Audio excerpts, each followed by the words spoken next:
നമസ്കാരം. രാഷ്ട്രീയമായും അല്ലാതെയും നിരവധി സംഭവവികാസങ്ങളിലൂടെയാണ് 2023 കടന്നുപോയത്. പോയ വർഷത്തിലേക്ക് ഒരു തിരിഞ്ഞുനോട്ടം.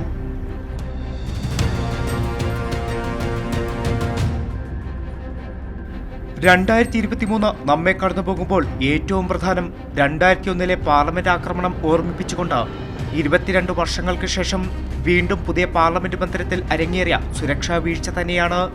BJP മോദി സർക്കാരും ഏറെ കൊട്ടിഘോഷിച്ചതായിരുന്നു പുതിയ പാർലമെന്റ് മന്ദിരത്തിന്റെ ഉദ്ഘാടനം. ഡിസംബർ 13 ലോക്സഭയിൽ സന്ദർശക ഗാലറിയിൽ നിന്നും 2 പേർ ചാടിക്കടക്കുന്നു, പുകയാക്രമണം നടത്തുന്നു. ലോക്സഭാംഗങ്ങൾ എന്താണ് സംഭവിക്കുന്നത് എന്നറിയാതെ ഒരു നിമിഷത്തേക്ക് സ്തബ്ധരായി. പിടിയിലായർ വിളിച്ചത് താനാസാഹി നൈ ചലേഗയെന്ന്. ഏകാധിപത്യം നടപ്പാക്കില്ല, തൊഴിലില്ലായ്മ, വിലക്കയറ്റം, മണിപ്പൂർ കലാപം ഉൾപ്പെടെയുള്ള വിഷയങ്ങളിലായിരുന്നു പ്രതിഷേധം.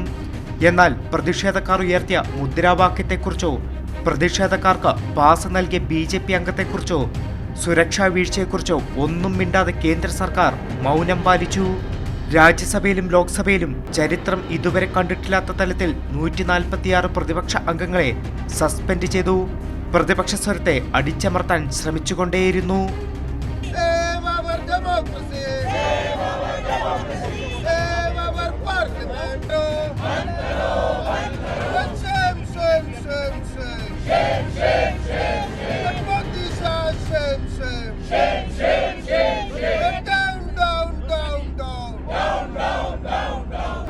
यहाँ पर जो घटना घटी लोकसभा में, वही मुद्दे पर लोकसभा और राज्यसभा में हम ये उठाना चाहते थे कि क्या सिक्योरिटी ब्रीच कैसा हुआ, कौन उसके लिए रिस्पॉन्सिबल है और क्यों ऐसा हुआ, इसके बारे में आप सदन को बताइए. और सदन तो ये देश का बहुत बड़ा पंचायत है. अगर आप सदन में नहीं बोलेंगे तो कहाँ बोलेंगे? പുതിയ പാർലമെന്റ് മന്ദിരത്തിന്റെ ഉദ്ഘാടനം പോലും വലിയ വിവാദത്തിലൂടെയാണ് കടന്നുപോയത്. പാർലമെന്റ് മന്ദിരത്തിന് മുന്നിലെ അശോക സ്തംഭത്തിലെ സിംഹങ്ങളുടെ മുഖഭാവമാണ് ആദ്യ വിവാദത്തിൽ ഇടം പിടിച്ചത്. സിംഹങ്ങളുടെ മുഖഭാവം സൗമ്യമാണ്, എന്നാൽ പുതിയ അശോക സ്തംഭത്തിലെ മുഖഭാവം നരഭോജികളുടേതെന്ന വിവാദം വലിയ ചർച്ചകൾക്ക് വഴിവെച്ചു. പിന്നാലെ മന്ദിരത്തിന്റെ ഉദ്ഘാടനം നിർവഹിച്ചത് രാഷ്ട്രപതിക്ക് പകരം പ്രധാനമന്ത്രി നരേന്ദ്രമോദിയും. ഇതും വിവാദങ്ങളിലേക്ക് വിരൽ ചൂണ്ടി. പുതിയ പാർലമെന്റ് മന്ദിരത്തിലെ മറ്റൊരു വിവാദമായിരുന്നു ചെങ്കോൽ സ്ഥാപിച്ചതും.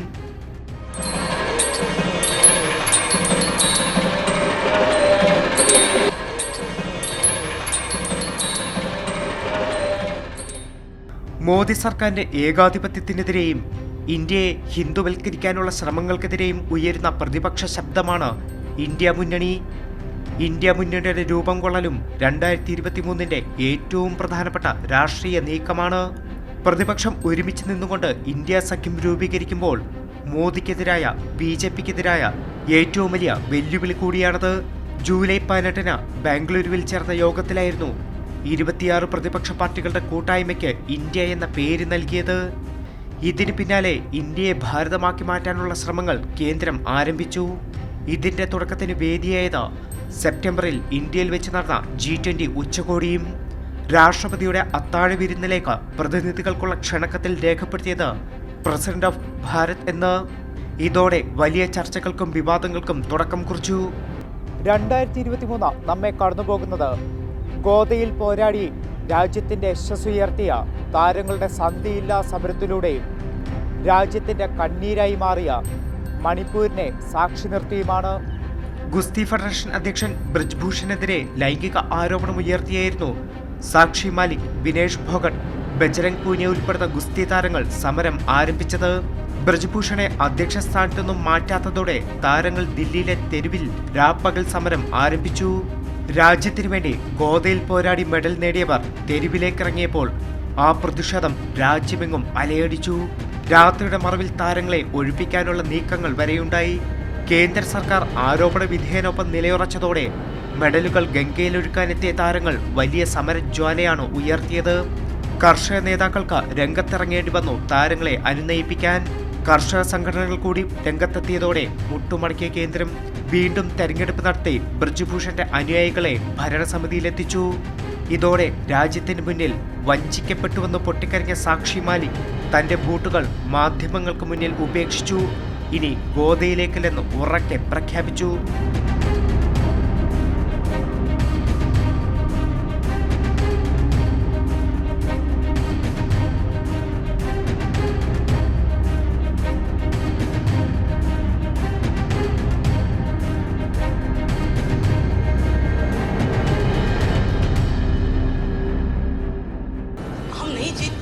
पर आप लोगों का बहुत बहुत धन्यवाद। और एक बात और कहना चाहूंगी कि लड़ाई लड़ी, पूरे दिल से लड़ी, लेकिन अगर प्रेसिडेंट ब्रिजभूषण जैसे आदमी जैसा ही रहता है, उसका बिल्कुल सहयोगी है, उसका बिजनेस पार्टनर है, वो अगर इस फेडरेशन में रहेगा तो मैं अपनी कुश्ती को त्यागती हूँ और मैं आज के बाद कभी भी आपको वहां नहीं दिखूंगा। तो बस सभी देशवासियों को धन्यवाद जिन्होंने आज तक इतना मेरा सपोर्ट किया और मुझे इस मुकाम तक पहुंचाया। धन्यवाद। ഇന്ത്യൻ ജനതയുടെ തന്നെ മനസാക്ഷിയെ മരവിപ്പിക്കുന്നതായിരുന്നു മണിപ്പൂർ കലാപം. കുക്കി വിഭാഗത്തിനെതിരായി മെയ്തേയ് വിഭാഗം നടത്തിയ കലാപത്തിൽ ഇന്ത്യയുടെ ആത്മാവ് തന്നെയാണ് ചോരയിൽ മുങ്ങിയത്. അതിന്റെ വ്യാപ്തി മനസ്സിലായത് 2 യുവതികളെ ഒരു കൂട്ടം ആളുകൾ നഗ്നരാക്കി നടത്തിക്കുകയും ലൈംഗികമായി അതിക്രമിക്കുകയും ചെയ്തതിന്റെ ദൃശ്യങ്ങൾ പുറത്തു വന്നപ്പോൾ മാത്രം. ഇന്ത്യയുടെ ആത്മാവിനെ പൊള്ളിക്കുന്ന ദൃശ്യങ്ങൾ, പെൺകുട്ടികളെ കൂട്ടബലാത്സംഗത്തിന് ഇരയാക്കിയതിന്റെയും ജീവനോടെ കത്തിച്ചതിന്റെയും ഒക്കെ നേർക്കാഴ്ചകൾ ഓരോ മനുഷ്യ മനസ്സിനെയും അസ്വസ്ഥമാക്കി.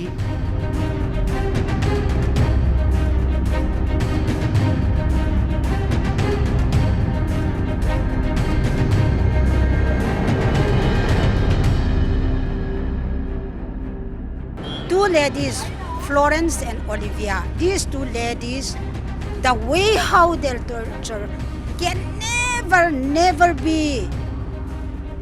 erased in our mind. You may also have heard their private parts were cut off. Even in their private parts, they insert the old bottles, when they crush it, and with the sharpened, they insert inside their vagina, their private part. This is so painful. Even when I speak about these 2 ladies, I cannot control myself. And then as the whole world knows that the Manipuri, the Meiteis are raping our daughters and burning the periphery area, so many villages were destroyed, so many churches have been burned.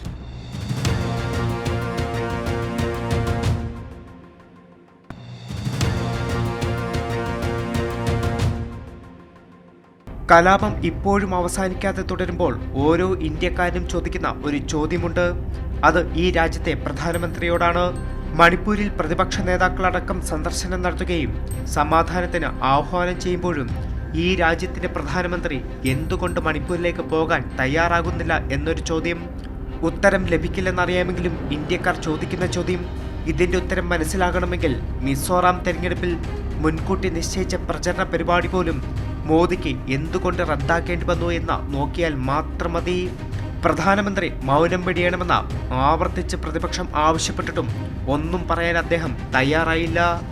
ഒടുവിൽ പാർലമെന്റിൽ അവിശ്വാസ പ്രമേയം വരെ കൊണ്ടുവരേണ്ടി വന്നു ഭരണപക്ഷത്തിന്റെ മൗനം മുറിക്കാൻ. പള്ളികൾക്ക് നേരെ വ്യാപക അക്രമമുണ്ടായി. ആളുകൾക്ക് ജീവരക്ഷിക്കാൻ പലായനം ചെയ്യേണ്ടി വന്നു. ഇതോടെ ക്രൈസ്തവ വിഭാഗത്തെ ഒപ്പം നിർത്താനുള്ള നീക്കങ്ങൾ BJP സജീവമാക്കി. നേരത്തെ ഈസ്റ്ററിന് പള്ളി സന്ദർശനം നടത്തിയ പ്രധാനമന്ത്രി ഇത്തവണ ആദ്യമായി പ്രധാനമന്ത്രിയുടെ വസതിയിൽ ക്രിസ്മസ് വിരുന്ന് നടത്തി. ലോക്സഭാ തെരഞ്ഞെടുപ്പിൽ ക്രൈസ്തവ വോട്ടുകൾ ഉറപ്പിക്കുക തന്നെയാണ് ലക്ഷ്യം. എന്നാൽ മണിപ്പൂർ 2023 ഇന്ത്യയുടെ മനസ്സിൽ മായാത്ത മുറിവായി തന്നെ തുടരുകയാണ്. നിരവധി രാഷ്ട്രീയ വേട്ടയാടലുകളും നമ്മൾ കണ്ടു. ഫെബ്രുവരിയിൽ ദില്ലി ഉപമുഖ്യമന്ത്രി മനീഷ് സിസോദിയെ അറസ്റ്റ് ചെയ്തു. തുടർന്നിങ്ങോട്ട് നിരവധി രാഷ്ട്രീയ നേതാക്കളെയും വാർത്താ മാധ്യമങ്ങളെയും വേട്ടയാടുകയാണ് ഉണ്ടായത്. ആം ആദ്മി നേതാക്കളായ സത്യേന്ദർ ജെയിൻ, സഞ്ജയ് സിംഗ്, ഒടുവിൽ ദില്ലി മുഖ്യമന്ത്രി അരവിന്ദ് കെജ്രിവാളിൽ വരെ അന്വേഷണ ഏജൻസികൾ എത്തി നിൽക്കുന്നു. മോദി പരാമർശത്തിൽ ശിക്ഷിക്കപ്പെട്ടതിനെ തുടർന്ന് രാഹുൽ ഗാന്ധിയെ അയോഗ്യനാക്കി. രാഹുൽ ഗാന്ധിക്ക് ഔദ്യോഗിക വസതി ഒഴിയേണ്ടി വന്നു. ഒടുവിൽ സുപ്രീം കോടതി ഇടപെട്ടതോടെ രാഹുൽ ഗാന്ധി വീണ്ടും പാർലമെന്റിലെത്തി. ന്യൂസ് ക്ലിക്കിനെതിരായ വേട്ടയാടലാണ് മറ്റൊന്ന്. മോദി സർക്കാരിനെതിരെ നിരന്തരം വാർത്തകൾ ചെയ്യുന്ന ന്യൂസ് ക്ലിക്കിന് വിദേശ ഫണ്ടിംഗ് ആരോപിച്ചുകൊണ്ട് നിശബ്ദമാക്കാനുള്ള നീക്കം.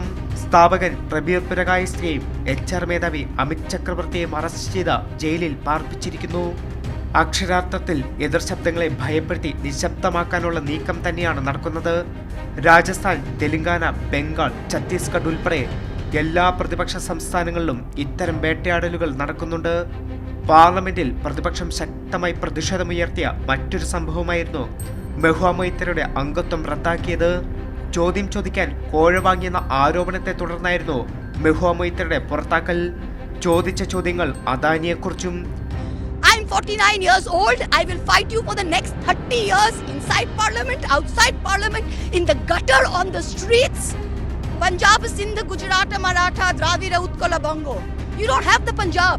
Sindh is not ours. Dravid is not yours. Utkal is not yours. Bongo is not yours. You have disregarded due process, proportionality and abused every tenet. This is the beginning of your end. जब नाश मनुष्य पर छाता है तो पहले विवेक मर जाता है. We're going to come back and we're going to see the end of you. ചോദ്യത്തിന് കോഴ ആരോപണത്തിൽ വനിതാംഗത്തെ പുറത്താക്കാൻ ആർജവം കാണിച്ചവർ പാർലമെന്റ് അതിക്രമം നടത്തിയവർക്ക് പാസ് നൽകിയ BJP അംഗത്തെ സംരക്ഷിച്ചു നിർത്തുന്നുവെന്നതാണ് ഏറ്റവും വലിയ വിരോധാഭാസം. ചട്ടങ്ങളുടെയും നിയമങ്ങളുടെയും നഗ്നമായിട്ടുള്ള ലംഘനമാണ്. മോഡി സർക്കാരിനെതിരെ ഈ കഴിഞ്ഞ 5 വർഷക്കാലം അതിശക്തമായിട്ടുള്ള വാദമുഖങ്ങൾ ഉന്നയിച്ചിട്ടുള്ള ഒരു പാർലമെന്റ് അംഗമാണ്. അതുകൊണ്ട് തന്നെ ആ പാർലമെന്റ് അംഗത്തിൻ്റെ സാന്നിധ്യം, ശബ്ദം തങ്ങൾക്ക് സ്വീകാര്യമല്ലെന്നുള്ള പ്രഖ്യാപനമാണ് ഈ നടപടിയിലൂടെ ഉണ്ടാകുന്നത്. യഥാർത്ഥത്തിൽ മഹുവക്കെതിരെയുള്ള ആരോപണം എന്നാണ്. മഹുവ ഏതൊരു വ്യവസായിയുടെ അടുത്ത് നിന്ന് ഗിഫ്റ്റ് മേടിച്ചു എന്നാണ്. ആദ്യം പറഞ്ഞ് പണം മേടിച്ചു എന്ന് പറഞ്ഞു. പിന്നീട് ആ പണം എന്നുള്ള ആരോപണം പിൻവലിക്കപ്പെട്ടു. ഗിഫ്റ്റിൻ്റെ കാര്യമായി. ഗിഫ്റ്റ് മേടിക്കാത്ത ഏത് MP മാരാണ് ഇവിടെ ഉള്ളത്? ഏതെങ്കിലും ഒരു MP ഉണ്ടോയെന്ന് പറയുക. 3 ലോഗിൻ ID കാര്യമൊക്കെ പറയുന്നുണ്ട്. ചോദ്യങ്ങൾ ചോദിക്കാൻ വേണ്ടി ലോഗിൻ ID എല്ലാവർക്കും ഷെയർ ചെയ്യുന്നത്. ഏതെങ്കിലും MP സ്വന്തം നിലയ്ക്ക് ലോഗിൻ ID ഉപയോഗിക്കുന്നുണ്ട്? എത്ര പേർക്ക് കൊടുക്കുന്നുണ്ട്? അത് സംബന്ധിച്ചൊരു ചട്ടങ്ങൾ തന്നെ ഇല്ല.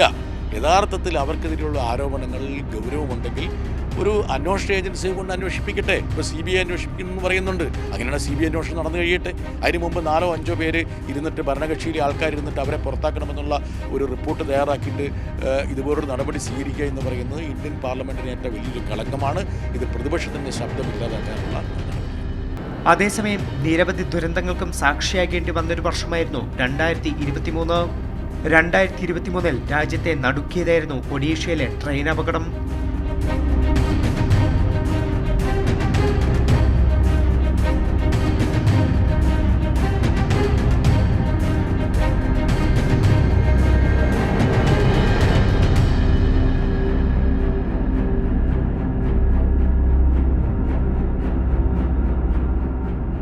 ബാലസോറിൽ ട്രെയിനുകൾ കൂട്ടിയിടിച്ച് ജീവൻ നഷ്ടമായത് 300ഓളം സാധാരണക്കാർക്ക്. മൃതശരീരങ്ങൾ കൂട്ടിയിട്ടതിൽ മകനെയും ഭാര്യയെയും ബന്ധുക്കളെയും തേടി അലയുന്നവർ അക്ഷരാർത്ഥത്തിൽ നമ്മുടെ കണ്ണു നിറയിച്ചു. പല വിവാദങ്ങളും വിമർശനങ്ങളും ഉയർന്നു വന്നു. എന്നാൽ റെയിൽവേ സംവിധാനം കൂടുതൽ മെച്ചപ്പെടുത്തുമെന്ന പ്രസ്താവന പാഴ്വാക്കാക്കിയായിരുന്നു ആന്ധ്രയിലും ട്രെയിൻ അപകടം ഉണ്ടായത്. ഉത്തരാഖണ്ഡിലെ ഉത്തരകാശിയിൽ സിൽക്യാര തുരങ്കത്തിലെ രക്ഷാപ്രവർത്തനം വിജയകരമായത് രാജ്യത്തിനാകെ ആശ്വാസമായി. 2 ആഴ്ചയിലേറെ തുരങ്കത്തിൽ കുടുങ്ങിയ 41 തൊഴിലാളികളെയാണ് പുറത്തെത്തിച്ചത്. സിക്കിം വെള്ളപ്പൊക്കം ഉൾപ്പെടെ നിരവധി ദുരന്തങ്ങളും 2023 നമ്മെ കടന്നുപോയി.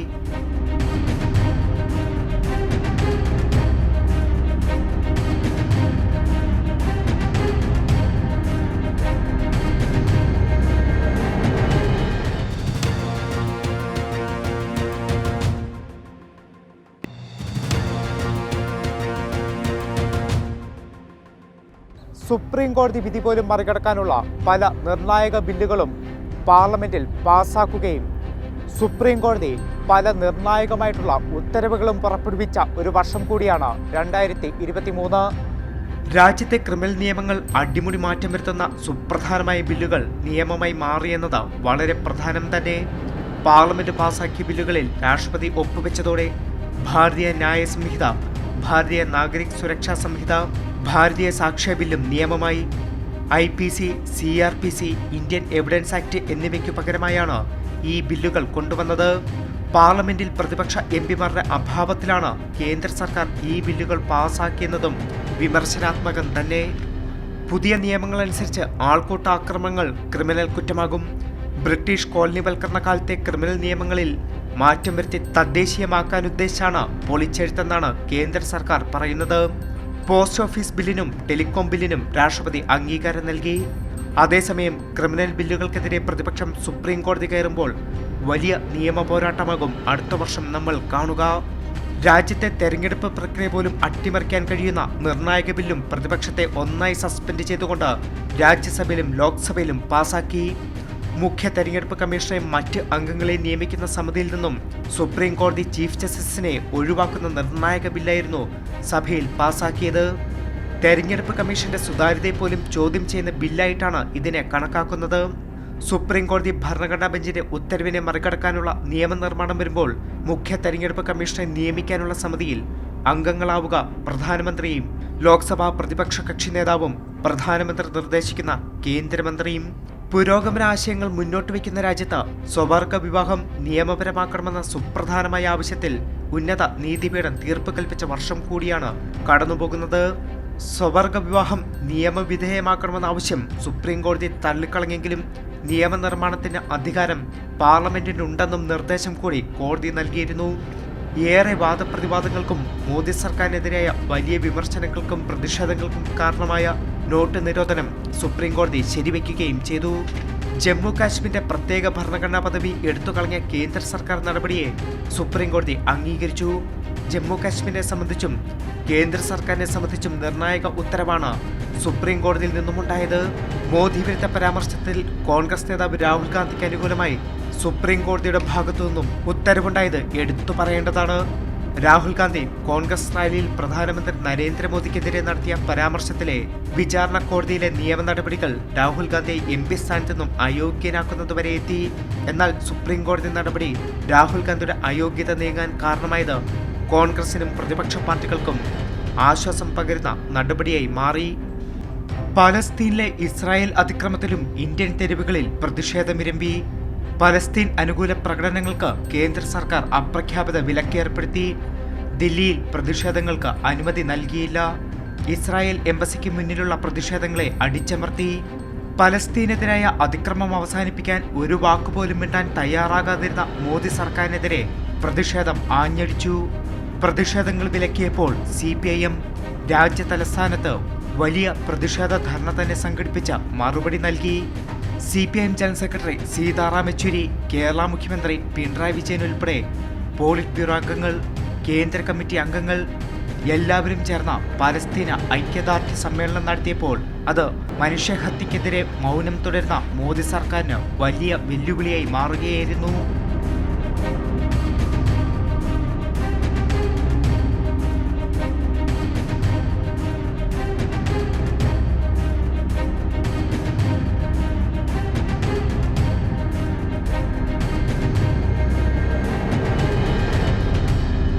അതേസമയം 2024 നടക്കുന്ന ലോക്സഭാ തെരഞ്ഞെടുപ്പിന്റെ സെമി ഫൈനൽ എന്ന് വിശേഷിപ്പിച്ച 5 സംസ്ഥാനങ്ങളിലേക്ക് നടന്ന നിയമസഭാ തെരഞ്ഞെടുപ്പിൽ നേടിയ വിജയം BJPക്ക് ആശ്വാസം നൽകുന്നുണ്ട്. രാജസ്ഥാനും ഛത്തീസ്ഗഡും കോൺഗ്രസിനെ കൈവിട്ടപ്പോൾ മധ്യപ്രദേശ് BJPക്ക് ഒപ്പം നിന്നു. BJP വിജയം ആഘോഷിക്കുമ്പോൾ കോൺഗ്രസിന് പുനർവിചിന്തനത്തിനുള്ളതാണ് ഈ തെരഞ്ഞെടുപ്പ് ഫലങ്ങൾ. ജയസാധ്യത ഉണ്ടായിട്ട് പോലും ജയിക്കാൻ കഴിയാതെ പോകുന്നു. തെലങ്കാന മാത്രമാണ് കോൺഗ്രസിന് ആശ്വാസം നൽകിയത്. സനാതനധർമ്മ വിവാദവും വലിയ ചർച്ചയായ വർഷമാണ് 2023. തമിഴ്നാട് മന്ത്രിയും DMK നേതാവുമായ ഉദയനിധി സ്റ്റാലിൻ നടത്തിയ സനാതനധർമ്മത്തെ ഉന്മൂലനം ചെയ്യുമെന്ന പ്രസ്താവനയും ദേശീയ രാഷ്ട്രീയത്തിൽ ചർച്ചയായി. അതിനിടെ അയോധ്യയിലെ രാമക്ഷേത്രത്തിൽ 2024 ജനുവരി 22 നടക്കുന്ന പ്രതിഷ്ഠാ ചടങ്ങിലേക്ക് വിശിഷ്ട വ്യക്തികളെ ക്ഷണിച്ചിട്ടുണ്ട്. കേരളത്തിൽ നിന്ന് മാതാ അമൃതാനന്ദമയി, ചലച്ചിത്ര താരം മോഹൻലാൽ എന്നിവരെ ക്ഷണിച്ചു. രാഷ്ട്രീയ, സിനിമ, കായിക, സാംസ്കാരിക രംഗങ്ങളിലെ പ്രമുഖരെയൊക്കെ പ്രധാനമന്ത്രി പങ്കെടുക്കുന്ന പ്രതിഷ്ഠാ ചടങ്ങിലേക്ക് ക്ഷണിച്ചിട്ടുണ്ട്. BJP വോട്ട് ബാങ്ക് ലക്ഷ്യം വെച്ച് നടത്തുന്ന നീക്കത്തിൽ പങ്കെടുക്കേണ്ടതില്ലെന്ന് വ്യക്തമായ നിലപാടാണ് CPIM മുന്നോട്ട് വയ്ക്കുന്നത്. It is an individual choice of every individual, which we respect in whichever faith that they want to adhere to. That is their choice, which we respect. We respect religion and the choices made by individuals into their particular faith.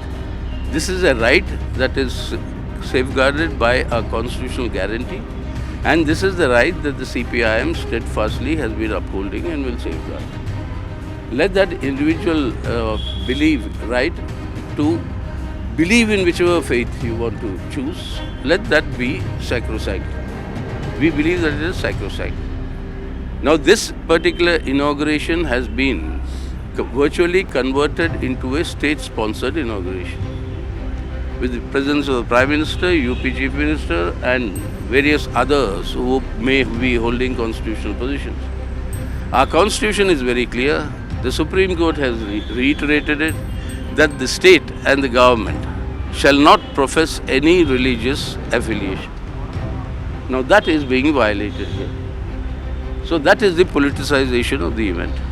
മതവിശ്വാസങ്ങളെ മാനിക്കുകയും ഓരോ വ്യക്തിക്കും അവരുടെ വിശ്വാസം പിന്തുടരാനുള്ള അവകാശം സംരക്ഷിക്കുകയും ചെയ്യുക എന്നതാണ് CPIM നയം. ഈ നയം ഉയർത്തിപ്പിടിച്ച് തന്നെയാണ് CPIM മുന്നോട്ടു പോകുന്നത്. രാഷ്ട്രീയ നേട്ടത്തിന് മതത്തെ ഉപയോഗിക്കരുതെന്നും CPIM general secretary Sitaram Yechury കൂട്ടിച്ചേർക്കുന്നുണ്ട്. എന്നാൽ അവിടെയും കോൺഗ്രസിന് ആശയപരമായി വ്യക്തതയുള്ളൊരു നിലപാട് ഉയർത്തിപ്പിടിക്കാൻ കഴിയാതെ പോകുന്നു.